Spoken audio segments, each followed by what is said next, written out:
Hey everyone, welcome to Area 616 and to the weekly spoiler-filled recap and review of Legion. We're 5 episodes in, and wow, this episode was crazy. In this episode of Legion, David has managed to escape the astral plane, but we've learned a couple of things. Notably that Lenny was Benny before Clockworks, and then Lenny at Clockworks. And then David's childhood dog King wasn't real. But this episode expanded on that with the reveal that King, Lenny, Benny, and the yellow-eyed devil are all one entity, a parasite that's been feeding off of David's brain for years. But before I get more into that, let's talk about some of the other things that have happened. So far, David and Sid's relationship has been very well done, but they'd never actually been able to touch each other. That changed here. Sorta. In this episode, David has discovered that he can essentially create, I guess you could call them virtual realities of sort. And he does this in order to make it possible for him and Sid to actually touch each other without switching bodies. This white room also holds some of the demons haunting David's head. More on them in a bit. But first, a couple more updates here. First up, neither one of the Carries are actually dead, apparently. I was surprised, but happy to see them both survive. But this episode really had 3 major developments. 1, David rescued his sister, absolutely demolishing almost everyone at Division 3, except for the Eye. I'll get to him. David and his sister went back to their childhood home, and David asked his sister what she was keeping from him.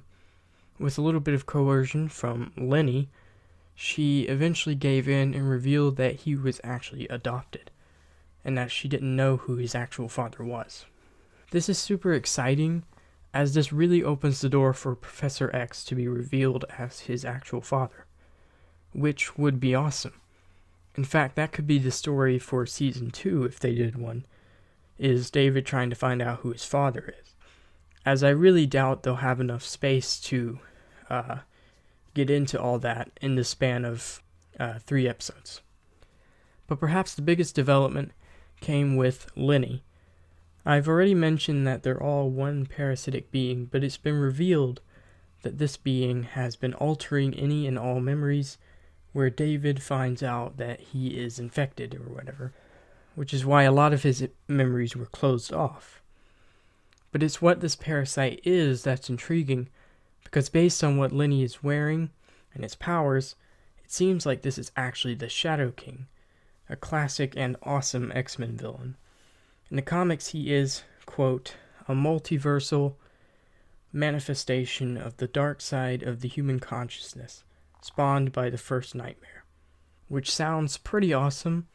I'm so glad that it's in here. It's such an awesome villain. As the first 3 episodes had little to no ties to the comics, I just figured that's what the whole thing would be like. And I was okay with that as long as they substituted it for something just as good, if not better. But between Shadow King and the Astral Plane, and now the possibility of Professor X, it seems like they were saving all the X-Men connections for the last half, which is fine by me. One last thing, I had a theory in the last episode that Oliver, Melanie's husband, had gotten trapped in the astral plane because he had similar powers to David, and this episode ended up confirming that theory. But the episode ended with David taking Sid into the White Room in order to avoid being shot by the Eye, but inside the White Room they are confronted by the yellow-eyed devil, who we now know is one of the Shadow King's many forms. But at the end, David, Sid, Ptonomy, Melanie Bird, both Carries, and the Eye have all been brought to an alternate version of Clockworks, where Lenny, aka the Shadow King, is in charge. I'm not sure if David brought them here or if it was the Shadow King. I feel like David probably did it by accident in order to save Sid from the yellow-eyed devil, but Shadow King ended up taking control.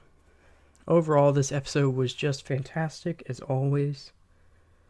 And really, I say just assume it's always a 5 out of 5, unless stated otherwise with Legion. This was a brilliant episode, but let me know, Do you think we'll be getting Professor X? Should Patrick Stewart play him? And of course, what do you think of the Shadow King? Let me know in the comments below. Thanks for watching, and I'll see you all next time.